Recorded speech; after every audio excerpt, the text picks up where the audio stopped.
Hey everybody, welcome back. This will be posted on Fridays. It's our new lecture, and I have a bunch of things to discuss. But first, I wanted to introduce to you Corinne Weinstein. Corinne will be acting as a teaching assistant this semester.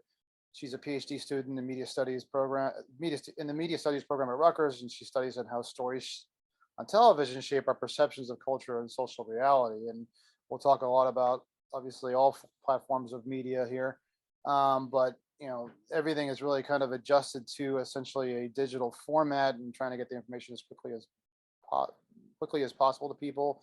And television was really kind of like what really set the tone for shaping journalism as it is today. Before coming to Rutgers, she worked for 5 years in television research at AMC Networks, focusing on industry trends and program performance. And like I said, she'll be largely assisting me on the grading. I will be providing the likely the you'll probably be getting your papers back to you in two parts. But I will try to get your papers back to you, the first assignment, the profile assignment, by Monday. She may come in a few days later than that. You'll probably have a week to rewrite the assignment. And like I said, she'll be largely focusing on the grammar, the EP style, and that sort of thing. So, Corinne, would you like to add some things actually, just to? Hi, everybody. Thanks for introducing me, Tom. Like Tom said, my name's Corinne. I'm a PhD student, and I'll be here to help Tom look for more grammatical and sentence structure elements in your papers and, giving you feedback in that area. So really looking forward to working with everyone. And, feel free to reach out if you have any questions. Great. Thank you, Corinne. And so so what we'll be doing now is I'll be discussing more about like what's next, but Corinne, like I said, will be providing you feedback, with each assignment. So thank you, Corinne.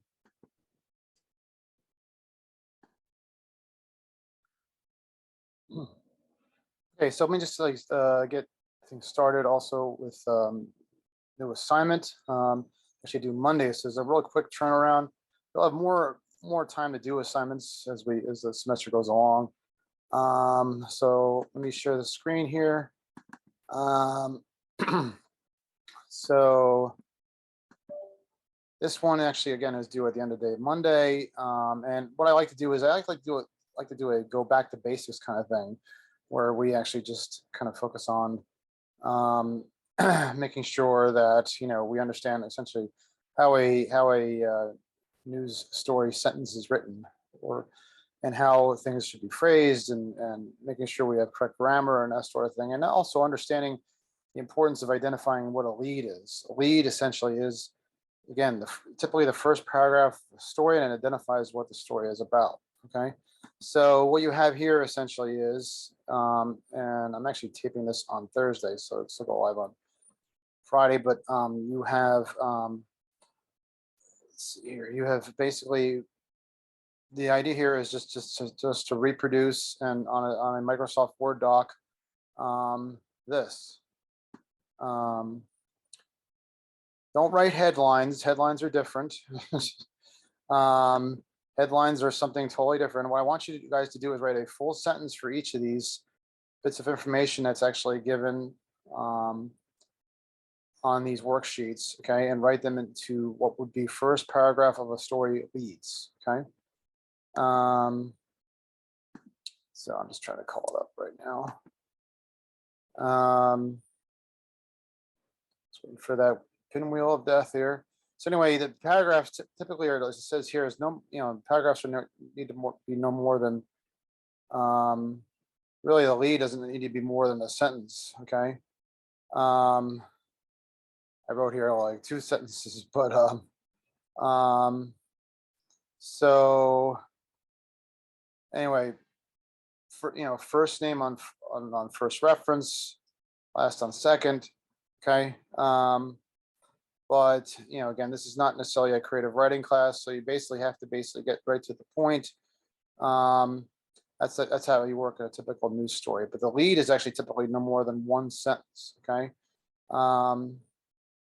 And here we go. So leads and nut graphs, okay. So you have essentially like a collection of information that you would maybe typically get on your reporting right here, and you need to narrow that down into one sentence, okay. And basically what you should do is you should really emphasize what's unique, what's unusual, um, what is relatable to people. Okay. Um, we have essentially here, it's horrifying, this information here about child abuse. Obviously, we have a protest, we have, a robbery, fire, okay, violent crime and murder, and of course skin cancer, and then of course this right here. This actually I kind of consider kind of like a very important one right here. I mean, they all count the same, but what you really need to do is actually, like, when you go through these stories, you see like an attempted murder, you say to yourself, okay, well, how many attempted murders are there in the world every day or every year, but the reporter's job is to basically find out like what makes this situation a little bit different than the next. Okay. And maybe you can call that clickbait, as you say, basically trying to find like that nugget that'll get people to click, but that's not necessarily as cynical as that. Basically you want people to understand, like, well, essentially that it's not just your typical motives that that are behind these attempted murders, that sometimes they're done for very unusual reasons. Okay. Then we have impact leads. Those are people usually find a little bit easier.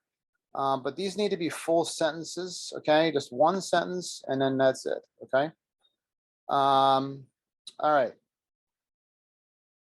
So anyway, let me make sure I'll be a little bit clearer in here. What is expected. Okay, so again, like, you got to work on the fundamentals before we get to the bigger stuff. Here are some of the common issues I run into here. Okay, I mean, people like submit PDFs to the Microsoft Word docs. But I want to make one thing clear, except for the lead, which is almost always one sentence. And that's your first paragraph. Okay. Okay, so, and of course, one sentence leads. Okay. Full sentences. Okay. Not written like headlines. Again, it's a whole different craft of writing. Okay.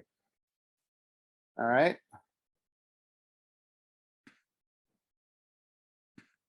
All right. So, by now everybody should have, or should be ready to actually be pretty close to submitting their first assignment. But first I want to actually go over the chapters in the book that we're assigned to read, chapters 3, 4, and 11. As I mentioned before, the chapters, the reading actually is not going to be tested or anything like that. There's no quizzes or anything like that. I just grade on writing and class participation in this class, and that's it. And as I mentioned before, you'll be getting back the draft from me and also a draft from Corinne. But the grade you will get will be coming from me. Let me just make sure I don't feel like I really explained that well last time. So let me just try to re-explain it. I'm going to go to sharing the screen. Okay, so, all right, so very rarely do people get an A on the first draft. Okay, but it's something to work towards. Okay, so A is basically, and I actually do have a rubric, and I'll go over that in class. But I give out an A, I give out a B plus, B, C plus, a C, and then in the first draft, I don't give out a D or an F. I give out an R, which means you have to rewrite. And if you don't rewrite it, you fail. Okay. All right. These grades right here, you rewriting is actually optional. You can rewrite for a higher grade. A lot of times people, again, get a C and actually will rewrite it and get an A or whatever. I've had many people rewrite an R and it turns into an A. So again, this is a class about accuracy, clarity, and focus. And sometimes it just takes more than one draft to get there. Okay. So that reflects what happens in the writing world. There's nothing unusual about that. Okay. All right. So let's talk about the chapters, and basically this will, like I said, this will help explain what I'm looking for. Again, just actually so you know, this is where the assignment is, okay? And all the reading assignments actually are scheduled basically week by week. The new lecture, the last lecture, the first lecture was actually posted already. And then of course this one's going to be posted again June 3rd on Friday, okay? Let's go to the book now, okay? So first we talk about news writing style, okay? This is chapter 3. Unlike forms of journalism, journalism is fact-based storytelling to an audience with varied interests, education levels, ages, and demographics. So that goes to what I was saying before about we're trying to write to everybody here. This is the literature that's supposed to be accessible to every single person on the planet, no matter age. Well, I mean, kindergartners are not necessarily going to be able to read it, but it doesn't matter age or whatever you are intellectually or speaking or whatever, okay? So simplicity is key, okay? You simplify words, sentences, and paragraphs, which I, by the way, I often call it graphs in this class, this journalism lingo. Okay. The book actually provides some guidelines on how to get there. Okay. So, sometimes you have like sentences that are actually can be like really long and they don't again reflect conversational speech. Okay. The mayor said he was happy with the council had passed a resolution to increase the public library tax to provide more funds to expand the library's book collection, to build a website into it. And blah, blah, blah, blah. I mean, it just goes on and on. If you're writing a sentence where you lose breath, you're not doing the sentence correctly. Okay. Periods are your friends. Okay. So if you feel like you're going on too long, put a period at the end of it. Okay. The mayor said he was happy the council passed a resolution increasing the public library tax. Okay. Okay. The amount of the increase, however, was not enough to do everything that has to be done. Okay. See, and actually, not only that, that allows the reader to pause, because even dramatic pauses, if you're actually trying to convey a message, sometimes actually shorter actually helps almost like dramatize the the actual wording of it. Okay. As I showed you before, you can see like just by looking, if I can tell, if I look far away and I can see these paragraphs are written in a way so that they're written in a kind of abbreviated kind of, with space in between, I can tell that those are probably going to be decent graphs. If I see a graph from far away without even reading it, it's this long, not good. Okay. Don't write graphs this long. Okay. The idea of journalism, again, is to actually write almost the way you would speak. And when you speak, you take stops, you take breaths. Okay. So simplification is key in writing, eliminating unnecessary words. Okay. She was able to begin starting college classes her last and senior year in high school. So one thing you try to avoid in a sentence is repeating words that sound the same. You just get right to the point. She began college classes her senior year in high school. So much better, right? You get right to the point, much like, again, you would in conversation, okay? They actually give like examples of basically how to get there. Fires rage, temperatures soar. You want to think noun, verb in your construction of your sentences. Noun, verb, okay? Ignore that quiz back there. Obviously, we want to be sensitive to, ways society really should be conducted. We want to avoid things that like kind of add any kind of prejudice, any kind of color that basically like racism, obviously, pejoratives, things that actually, color thought, offer an opinion that's even an underhanded way, like some of the things I see on television. When there's kind of like this kind of backhanding of certain groups of people, stereotyping certain groups, whether it involves race, ethnicity, or whatever. Also, we want to avoid things that even are like cliches, like it says a person who is blind. We want to be careful about words like handicapped. We use words like disabled and challenged. We use words that are essentially facts. And actually, I was going to make a point about that. That's, it's not just a matter of actually like, using words that are actually correct. And I don't want to even get into like this crap about that that old people complain about political correctness is bad. Well, actually, we're trying to be objective here. Okay. Um, oh, so just give me 1 second here. I have to.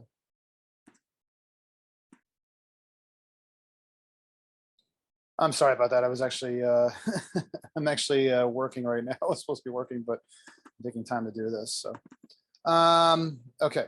So anyway, I was going to say that actually, like, it's not just like a matter of like, the term prejudice actually is prejudged. Okay. So you want to be as objective as possible. So I'm not saying that like using adjectives is prejudice, but I'm just saying that, or adverbs, I should say, or adjectives, both. But you want to be stay objective as possible. And when you use things like adjectives and adverbs, they're usable in a news story and everything, but what they also do essentially is they color judgment. Okay. So and they provide an opinion, which is what you really need to avoid in a news story. Okay. So I mean, using words like beautiful day. Okay. Well, how do you know it's a beautiful day?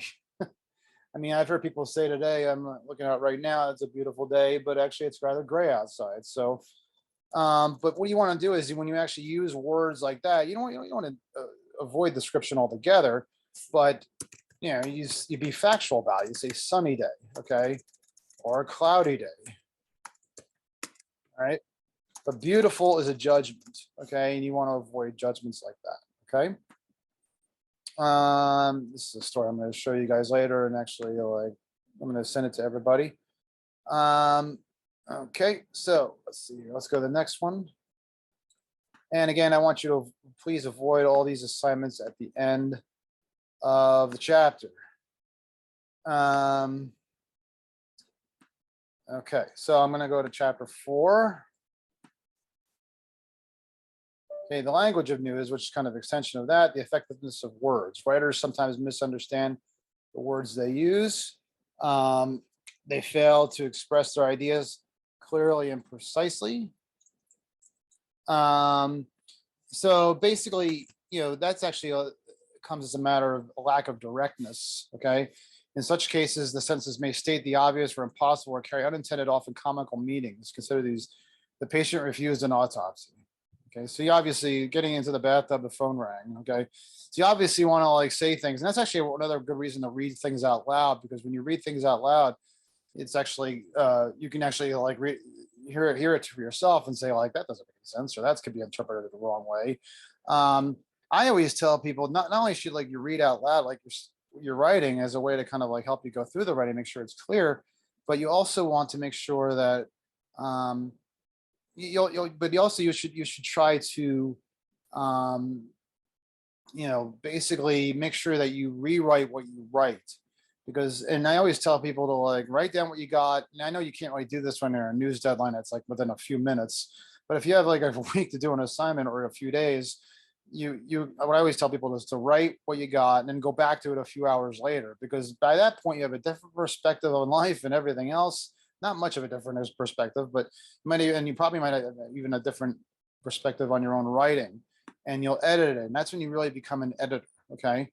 And you want to make sure that you actually have that kind of additional perspective in your head when you actually do your own writing. You don't just write and just send it. Okay, you just write and make sure you get everything that's clear.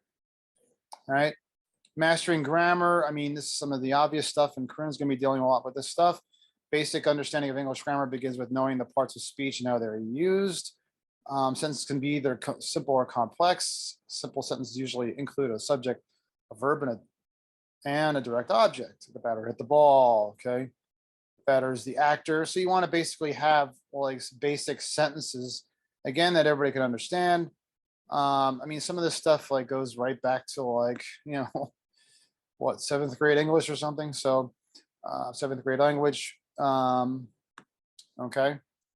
But it's actually always good to reinforce language, active and passive voice. I talked a little bit about that in the last lecture. Obviously, we speak in active voice, so we write in active voice in news. Okay. So if you don't know what, again, the difference between active voice and passive voice is, active voice is that has the noun before the verb. Okay. The batter hit the ball. Passive voice puts the noun after the verb. Ball was hit by the batter. Okay. I have people who feel like sometimes it's weird. Sometimes people don't know that, and that's fine. We learn not to do that in news writing. Okay. But at the same time, I also have people who I think maybe get a little bit fall in love with them, but they're writing a little bit too much and think they're writing Shakespeare. And sometimes your, Shakespearean kind of writing, old English writing, and everything can be run-on sentences. It can be passive voice. Okay, that's not what we're doing here. We're trying to get the information out as quickly and as directly as possible. Obviously, we talked a little bit about run-on sentences. I mean, if you feel like you're speaking in a way where like you lose your breath, that's where essentially like your commas and your periods play an important role. Okay. Okay. Yes. And then there's other things in here too that basically deal with basic English language. Pleased with everyone's papers the class received. Congratulations. I mean, clauses are fine, but I mean, are they really necessary sometimes like that? And that's a dangling modifier where basically you stick the modification of the subject at the end of a sentence, and you're again delaying. You're just delaying the transmission distribution of the information to the reader, even in a small way, by trying to get fancy like that. Just don't get fancy like that. Okay. There's more. Spelling is actually obviously so very important. Making sure that you have everything spelled correctly, especially names. Okay. There's been situations. I mean, there's again, some of the stuff is just like really just basic English book stuff, language book stuff. Overuse of adverbs and adjectives and adverbs. I'm gonna get into the spelling situation in a sec. You want to avoid slang. You want to basically be as objective as possible. Okay. Profanity. I know. I mean, I don't actually have a problem necessarily with that actually being like a story, but many publications do have a problem with that. Okay. Here's another big important thing actually before I get to spelling. First person references. We only deal, okay, just so you know, it's very important here. We only deal here with third person, okay? And that means he, she, it, okay, as pronouns, okay, and they, I'm sorry. And because I know obviously pronouns are very important right now, so we have to make sure, and as they always should have been. So we make sure that we use third person. It's much more objective. And we don't write first person stories in this class. Okay. That is actually really, I would consider a higher level of writing that requires like a whole, additional education. And if there's any, I mean, trying to write a first person story often can be very complicated because it actually does require some commentary, some opinion sometimes. More of the powers of persuasion, which we don't do in this class. We deal more with a straight objective reporting and writing in this class. Okay. So we do third person voice in this class. Okay. Let me go a little bit back to the spelling situation. Okay. All right. So anyway, if you don't spell a person's name correctly, it could cause problems. Okay. Let me give you an example. And one of the big things is credibility. Okay. You want to make sure that actually you have credibility with your audience, that you spell things correctly and that you know what you're doing, and that you project an image of like, okay, I've mastered this language for the most part. Okay. But it could also lead to situations like this. Let's say you're doing a story about, let's use this name, Charles Brown. Okay. Okay. Notice I spelled that name that way. That is actually a way you can spell that name. And you give information from the police that Charles Brown was charged with murder. Okay. Now, if you actually just kind of assume that Brown is spelled like 99% of the time it is, or 90% of the time it is like that, and you don't ask the police officer for the correct spelling of that name, and you put in Charles Brown like that, and it's actually spelled like that, okay, there could be another Charles Brown in town, okay, who will see his name in the paper and say, what the, you know what? You know, and then suddenly everybody thinks it's that Charles Brown. There are people who have been sued because of that reckless behavior. Okay. You got to make sure that everything is spelled correctly. Okay. And that you make sure that when you get a name, you just don't assume it's spelled like Brown, like every other Brown that's spelled, every other Brown you think is spelled. There might actually be an E at the end. Okay. Because like I said, there could be another Charles Brown in town, and that could be a problem. Okay. So that's credibility. Okay. Okay, so let's see here. I'm just going through the chapter here, basically just, use of present tense. Typically we write it in past tense, okay? Very rarely do we write it in like present tense. Some people will get a little bit confused because sometimes I don't ask, well, we don't have headline writing in this class. Headline is, I've asked people say like, should I write a header or a headline already? And I said, no, we don't write headlines in this class. We just write the story and that's it, okay? In my digital media class, which is like another step above this, I actually do headline writing, which is actually another form in itself of writing, okay? So we don't do that in this class, okay? And then those are often written in the present tense. We write essentially past tense, and I would say probably very rarely present tense in this class, but basically the things you'll be writing about in this class are things that have happened already, okay? All right, then chapter 11, we have interviewing, okay? I've talked a little bit about this already, but basically this is where you can almost like basically think about like how your story is going to be essentially be developed, okay? Preparing for the interview, no matter what kind of story a reporter writes, it usually requires at least one interview. Successful interviews do not just happen, they are the product of thought and planning. An interview's purpose determines the length and required preparation. Often interviews are short and focused on gathering a few specific pieces of information. So, basically like it's actually, I mean, not everybody has the opportunity to do this. And I talked a little about this last time, but that's why I've asked people to interview people they know, because at least I have some institutional knowledge, hopefully, of that person. So that's part of your research. But maybe you want to like do a little bit more. Maybe there's things about this person you don't know that you might want to like explore. Maybe I don't know, maybe they've had like a past life as like an athlete and they don't really do that anymore. And you might want to ask a little bit about like what, obviously like what sports they played or whatever, and what kind of like, what kind of impact that had in their life or whatever. So you want to have like maybe like try to gain some background knowledge before you actually enter the interview if you can, okay? Because that'll help you ask the right questions. It's also good to have the actual questions actually, prepared beforehand.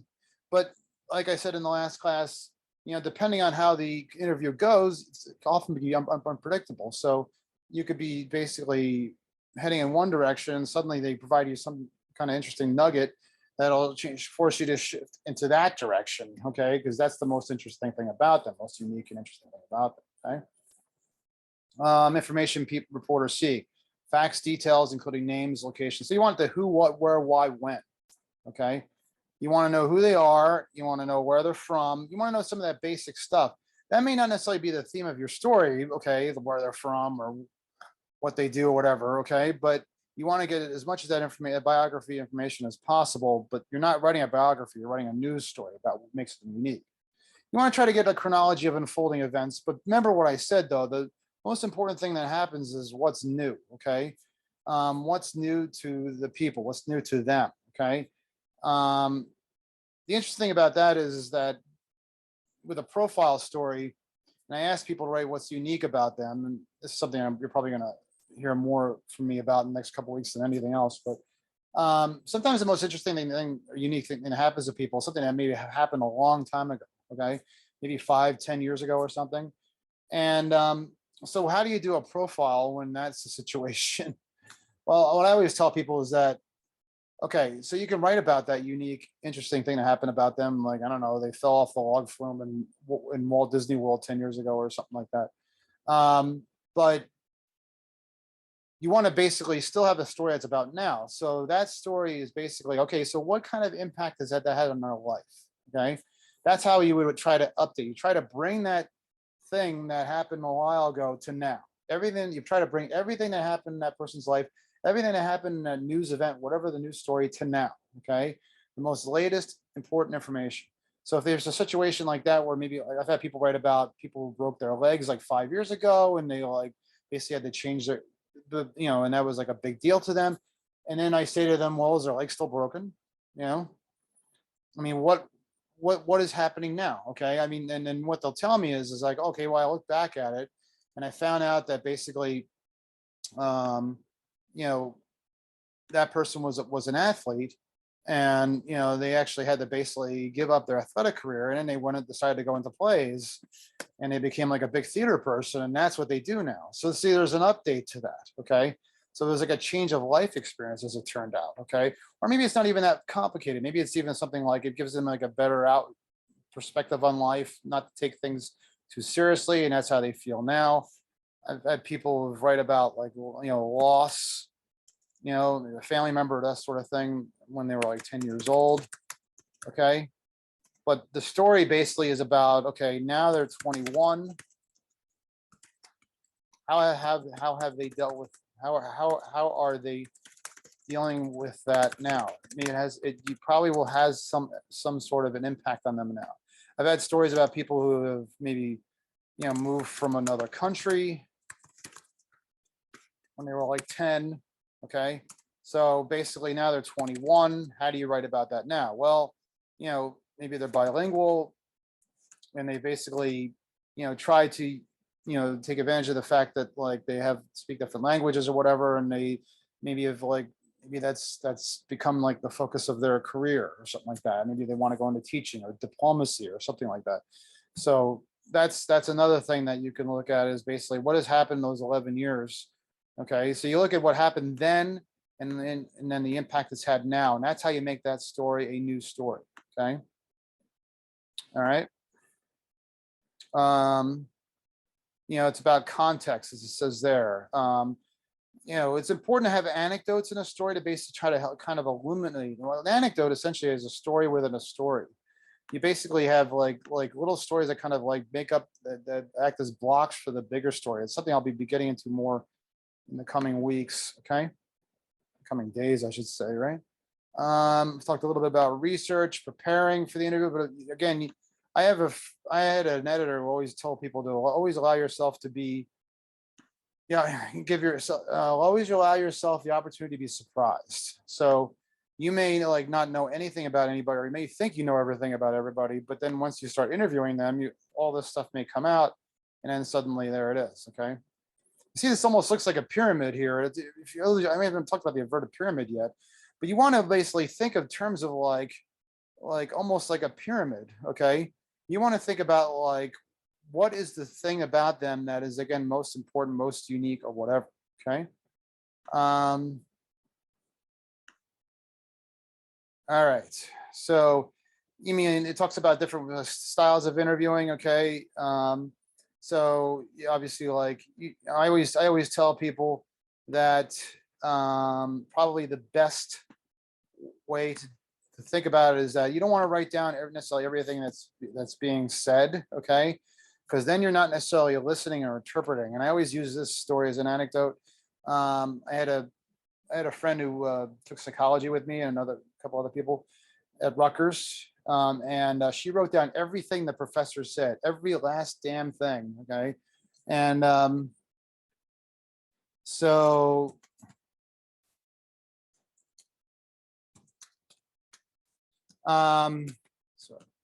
so anyway, we got better grades than she did, because she she wasn't really kind of digesting what was being said. Okay. She was just, rote memory. You ever do that when you actually like take notes and everything? You just kind of take down everything, but you don't really listen. You kind of, at the end of it, you kind of go, huh? I always say the best way to think about it is to think of it this way. First thing to do when you're actually doing an interview is to listen. Okay. Sometimes it's good to not even have like your notepad or your recorder going right away. You just want to listen to what's being said. Their answers are being said, and kind of really interpret and digest it. Okay. Okay, listen. Okay. And then you basically try to internalize, okay, what's being said first. And then you write, you write down what's being said. But then you don't write down necessarily everything, but you summarize. You basically take notes, aren't necessarily a duplication of what's being said, but basically a summary. So you understand what's being said and you kind of like put it in your head and you kind of think while you're listening to this. And you have to kind of like just summarize in your head, just trying to interpret. You're doing a process of interpretation when you do that and you summarize it. Okay. You do want to get some direct quotes. You do want, if they say something colorful or something like that, you want to get that. Certainly, but you really want to like basically make sure that you're internalizing and summarizing what's being said. Okay. Okay, so that's chapters 3, 4, and 11. So again, let's go back to the board. Okay, so this is something I'll be getting into like very quickly, probably in the next lecture and everything, but ultimately what you write in is essentially as a pyramid, what they call the inverted pyramid format. Okay. And that's again, basically where you have a situation where you have a triangle where you have most important thing is being said. I'm sorry. I was actually going to do the drawing. Let me just you want to basically essentially have a top part that is the fattest part of the story, basically indicating the most important stuff in the story. Okay. Actually, I'm going to do it this way. Probably something. Sometimes I have to admit, and I'm sorry I do this, but sometimes I actually do go a little bit off on a tangent. But basically, this is something along the lines of like what we're looking for here. Most newsworthy information: who, what, where, why, when. You want to get that stuff at the top, but basically the most important stuff, and then like provide details as you go along, and then other general background information, what led up to. Okay. But the reason why I bring this up now is because you want to think about that in terms of your interviewing. Okay. So when you actually do your interviewing here, you want to make sure that you're getting the, information, the who, the what, the where, why, the how, the when. Okay. And then if they bring up something like, like basically again, like what could be like, we'll go at the top, the fat part of that upside down triangle or pyramid, then you want to really kind of like focus in on that. Okay. So breaking leg, changing life. That could be essentially your lead. Okay. As we talked about before, maybe something happened like 5 years ago, but we want to like talk about like essentially like why that matters now. Okay. And then we get into who it is and that sort of thing and like that sort of things. But we don't necessarily go into the breaking of the leg happening first. What we do is we want to talk about what's most important now. News is about now. Again, news is the plural of new. Okay. So basically, like, like I said, maybe they became a theater person who, I don't know, maybe they're, basically who is very happy. Okay. And then maybe like, talk about how they, sports industry, sports energy is now channeled into theater. All about like connecting that, and then maybe you want to get into basically maybe the breaking of the leg because it happened a few years ago and what happened there, what made the change. Okay, that sort of thing. So you're basically kind of you're going about the stuff that's happening now, the most important stuff. Like what that matters now, how, maybe there's like maybe the leg part is actually important in the theater part.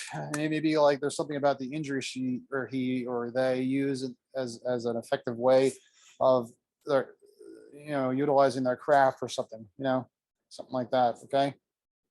So you kind of like go into those details one step at a time. Okay. All right. This is something that's actually, like I said, is actually probably best taught when I'm actually like grading your papers. Okay. This is the story I was going to show you before, basically a good example of an A paper. This is from last semester. Her name was Morgan, yes. And this is actually how I typically grade. I mean, this was actually her rewrite, so I didn't actually have to do much here. But this isn't typically how I actually grade the paper. Is basically I write red marks, okay?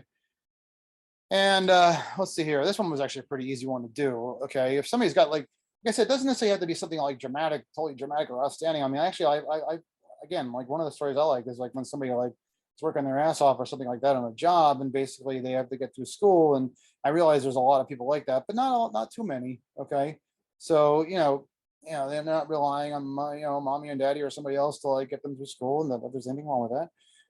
But anyway.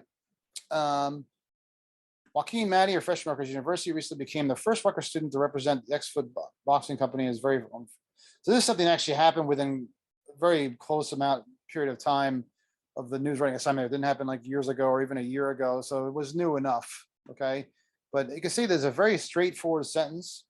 It's always good to identify who this person is because you know people reading the story probably are a Rutgers audience. You want to think about like what your audience is. It's very important to think about what your audience is, like what really matters to them. Okay. And this wouldn't necessarily matter to somebody in Iowa. Okay. This matters to somebody at Rutgers because maybe that's another student who it's relatable. It's something that maybe they've thought about doing themselves. Okay. So Joaquin Matty, a freshman at Rutgers University, recently became Rutgers first Rutgers student to represent X-Foot Boxing Company. Okay. Although he did not win, he said his landmark moment has completely changed his life. The interesting about this is that I did actually tell her that she needed to update it a little bit because it was something that happened. Like I think it was like maybe a month before or something like that, which is close enough to make the most important part of the story. But I wanted to know basically what was going on that moment, what was like changing about it. What was impactful about it. You want to look at like whatever is impactful too when you get into the details of the story. Okay. One of the things I don't like are really long direct quotes, by the way, and like she ultimately corrected this in her writing. I actually like it better when person paraphrases more, actually uses their own writing, and I'll get more into that as the semester goes along. All right, but although I didn't win, for one, I take my losses as a lesson of experience. Losses will teach me what I did wrong, and I can take from a win. This year, I'll be fighting twice a month. And he talks a little bit about like how this like changed his life, this sort of thing. Okay. So it's all about what stuff that's happening now. And it's all singularly focused on this actual thing that he's doing, okay, and how it's had an impact on him. And that he's still in extensive training. Notice that we're not going off on any tangents. We're not going off on his upbringing. We're not going off on, not yet at least. I mean, if the upbringing has something connected to what he's doing now, that's great. But the upbringing also happened a long time ago. So maybe that's more what they call background that we put later in the story. Okay. We're going more into about like what he's doing now to get, like, stay in shape, yoga, 6-day schedule, blah, blah, blah. Yeah, a little bit more in the background, what led up to it. But again, we're not going into like where he went to elementary school or all this other stuff that has nothing to do with that. Okay.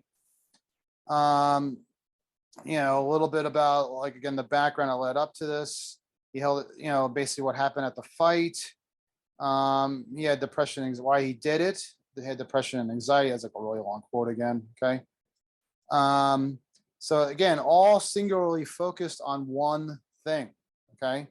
That's what we need. Okay. All singularly focused on one thing. Think of it like actually like a didn't actually prepare for this, but I should have. The Another professor here, you might have heard of him. His name is Steve Miller, but he came up with this, what he calls is the string theory. And I'm trying to find a string, and I usually am prepared for this. See, I try to do my lectures almost like I'm teaching in the class itself. Okay, it's coming. Sorry about that. All right, here's a string. You want to think of like your story in terms of a string. Okay, so you start from the top, and you go straight down to the bottom. You want to stay consistent on the theme. If you kind of go off in different directions, much like an app, what happens with all those Apple Mac cords, they get kind of stuck together and they get tangled up. And it brings, and then it forces the reader to essentially try to unwind everything, which is something you don't want to have the reader to do, is try to guess exactly like what kind of path they're going to. You also want the reader to get all the details they can, so their story makes sense, and then they get all their questions answered. Okay. All right. So actually didn't mean to stop the share just yet. So let's go to again the assignment. So basically, again, that was a story, that was what I just showed you before from Morgan, was actually a profile story. So you want to basically do the same thing in here again. That'll be due later, at the end of the day on Friday. And that is, again, you want to like pick out what's unique about the person, 500, 800 words. Okay, and this is a very basic exoskeleton outline. What is the story about and why do we care? And then in each paragraph is typically 1 or 2 sentences. As you saw in Morgan's story, it was actually typically 1 or 2 sentences. Okay, gives, as we described in the reading chapters before, basically giving the reader a chance to pause, to take a breath, like much like they would in conversation. There were no run-on sentences. You want to add some more detail on what makes everything unique, that sort of thing. Okay. And that's it for that. So, all right, guys, thanks very much. I appreciate it. It's great talking to you guys. And I'll have another lecture posted on Monday morning. Okay. So I hope you enjoyed listening to Corinne as well. And that'll be it. Thanks very much. And I'll be talking.